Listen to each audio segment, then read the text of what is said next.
और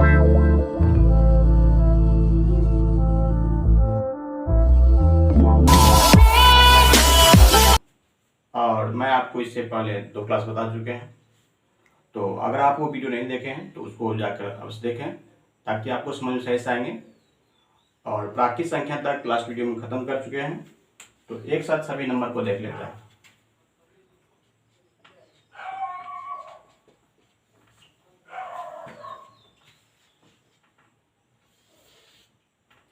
ये हो गया नेचुरल नंबर के लिए, ये हो गया आपको होल नंबर के लिए, ये हो गया आपको इंटीजर के लिए,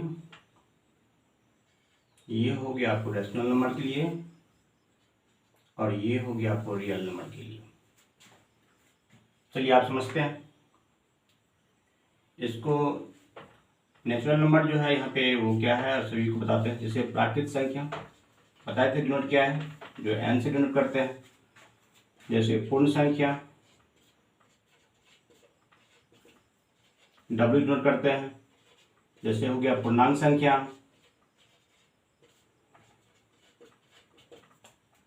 इसको I से डिनोट करते हैं। जैसे हो गया परिमेय संख्या, इसको Q से डिनोट करते हैं। जैसे हो गया वास्तविक संख्या,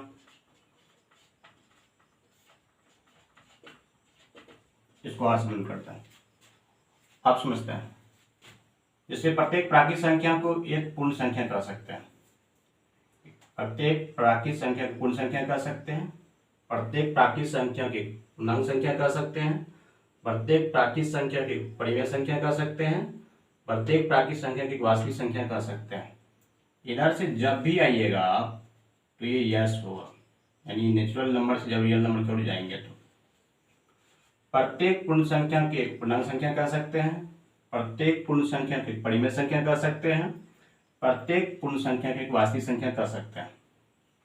इसी तरीका से प्रत्येक पूर्णांक संख्या की परिमेय संख्या कह सकते हैं। प्रत्येक पूर्णांक संख्या की वास्तविक संख्या कह सकते हैं।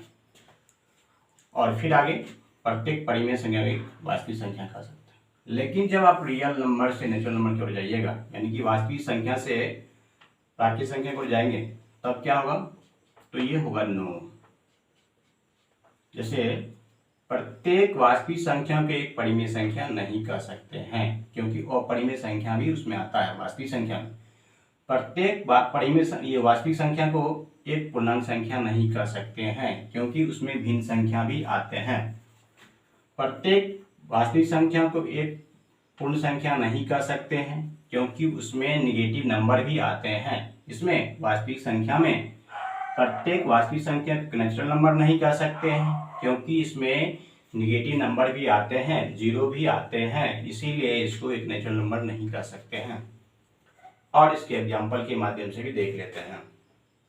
जैसे 0 1 2 3 डॉट डॉट, ये किसका फैमिली है, ये आपको होल नंबर का फैमिली है।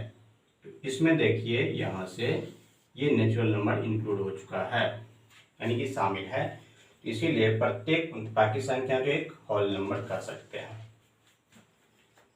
और आगे बताते हैं। जैसे -3 -2 -1 0 1 2 3 डॉट डॉट, ये हो गया आपको पूर्णांक संख्या। अब पूर्णांक संख्या है तो प्रत्येक प्राकृतिक संख्या के पूर्णांक संख्या कह सकते हैं, क्योंकि ये देख लीजिए ये हो गया आपको नेचुरल नंबर जो कि पूर्णांक संख्या में इन है। ये तो आपको पता होगा, ये पूर्णांक संख्या का फैमिली है। इसीलिए प्रत्येक प्राकृतिक संख्या एक पूर्णांक संख्या भी कह सकते हैं। इसी तरीका आपको आगे भी होता है जो समझा चुके हैं, और फिर इसके बाद बता चलिए। उसके बाद देखिए आप कुछ स्पेशल नंबर को देखते हैं, कुछ महत्वपूर्ण संख्या, कुछ महत्वपूर्ण संख्या, इसको इंग्लिश में बोल सकते हैं some special numbers, some special numbers, ठीक है ना। चलिए आप इसमें समझिए। एक नंबर ले लीजिए सम संख्या, सम संख्या, यानी कि हो गया आपको संख्याएं लिख दीजिए, क्योंकि प्लूरल फॉर्म लिखते हैं। एग्जाम्पल्स में तो कई संख्याएं ही लिखेंगे, ये भी है नंबर्स।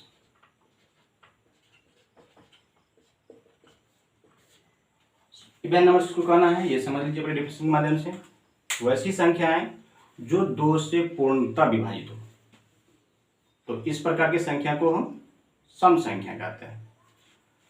ठीक है, वैसी संख्या जो 2 से पूर्णतः विभाजित हो, तो इस प्रकार की संख्या को हम सम संख्या कहते हैं।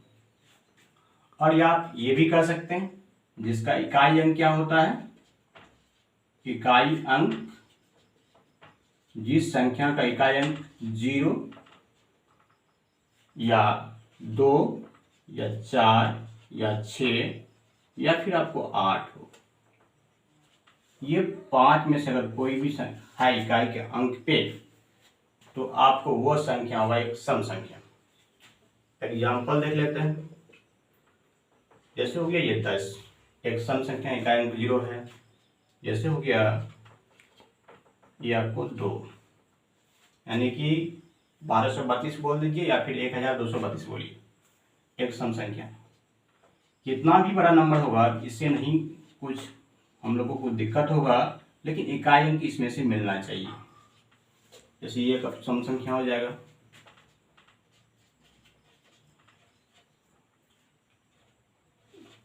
तो इकाई अंक 8 है, ये भी एक सम संख्या होगा।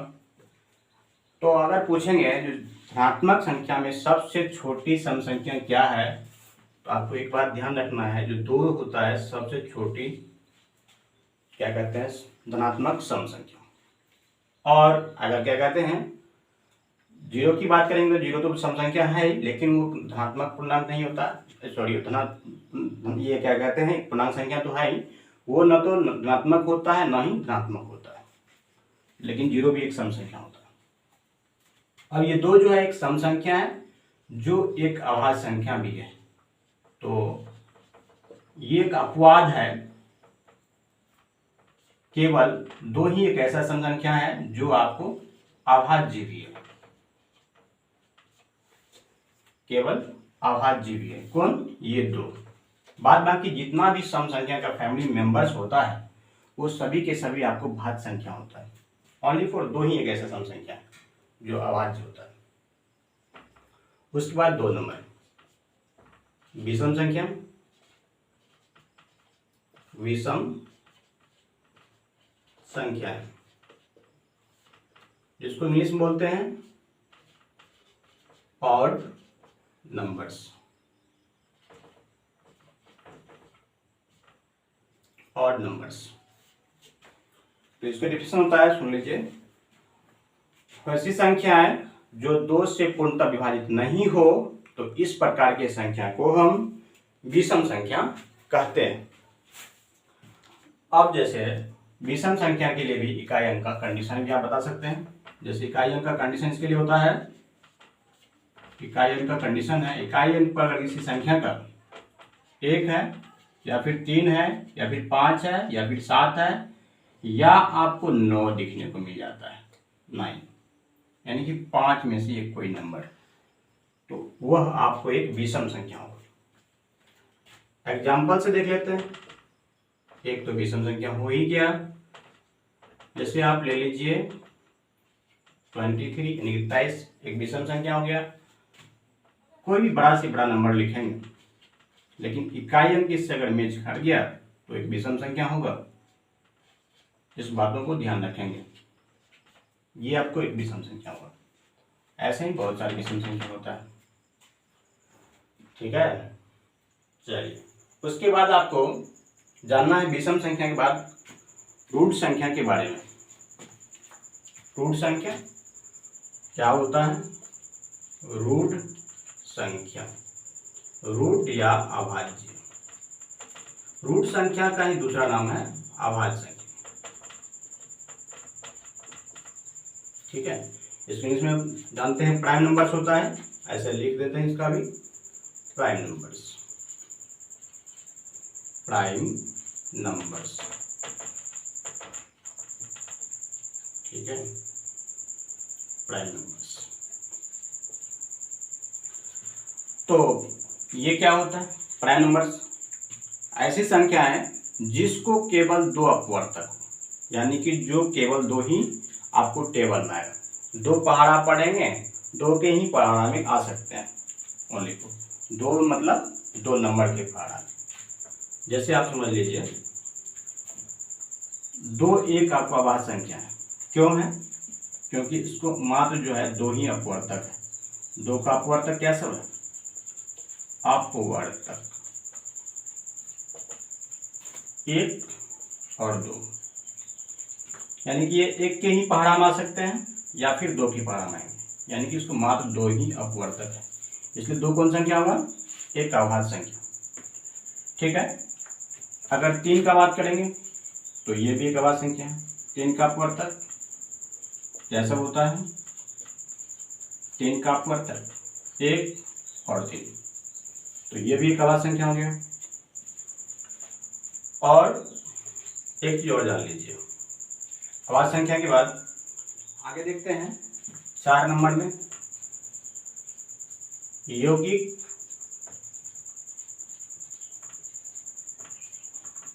या भाज्य संख्या, इसी इंग्लिश में बोलते हैं कंपोजिट नंबर, कंपोजिट, और ये बोलते हैं आपको नंबर्स। यौगिक क्या या भाज्य संख्या इसको बोलेंगे, तो ऐसी संख्या है जिसको दो से अधिक अपवर्तक हो तो उसको बोलेंगे यौगिक संख्या। ऐसी संख्या जिसको दो से अधिक अपवर्तक हो तो इस प्रकार की संख्या को हम यौगिक या भाज्य संख्या कहते हैं। जैसे एग्जांपल लेते हैं 4, 6, 8, 9, 10, ऐसे भी हो सकते हैं, 12 भी, 14 सब भी होते हैं। अब एक ये समझ लीजिए यौगिक या भाज्य संख्या, ये जो है इससे पहले आपको एक दो स्केप कर दिए, क्योंकि एक तो आपको न तो भाज्य संख्या न ही अभाज्य संख्या होता है, और हम लोग 4 के बारे में जानते हैं, ये 2 के बारे में 2 भी बता चुके थे, वो एक अभाज्य संख्या है। और 4 से 3 भी अभाज्य संख्या होता है, और 4 से यहाँ स्टार्ट किए हैं, शुरुआत की है। तो अगर आपको पूछते हैं जो सबसे छोटी यौगिक संख्या कौन है, तो आपको क्या बोलना है, 4। ये क्या होगा, सबसे छोटी होगा, सबसे छोटी यौगिक या भाज्य संख्या 4 होगा। आगे डॉट डॉट कर, इसका मतलब इनफिनिट तक जा सकता है। और समझिए इसके बाद वाले पॉइंट पे, अब इसमें है जैसे आपको एक के बारे में बता दिए, ये न तो भाज्य संख्या है, भाज्य संख्या है, न ही अभाज्य संख्या है, न ही कौन संख्या है, न ही अभाज्य संख्या है, क्योंकि ये दोनों में से किसी का शर्त को पालन नहीं करता है, क्योंकि एक को एक ही मतलब क्या कहते हैं, अपवर्तक होता है। तो इस तरीका से ना इसका डेफिनेशन फुलफिल करता है ना इसका डेफिनेशन फुलफिल होता है, इसीलिए इसको हम लोग कर सकते हैं। अब चलिए थोड़ा दिखाते हैं 4 के बारे में।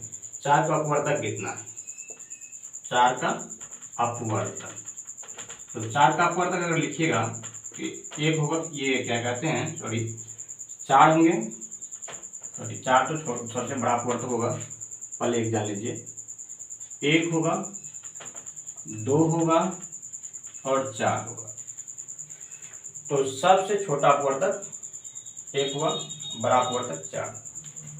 यहाँ पे क्या है, इसको 2 से अधिक अपवर्तक है, तो जिस संख्या में बताया था जस्ट 2 से अधिक अपवर्तक होगा तो वह जो है आपको एक भाज्य संख्या होगा। एक बात और जान लीजिए, एक जो होता है वो प्रत्येक संख्या का अपवर्तक होता है।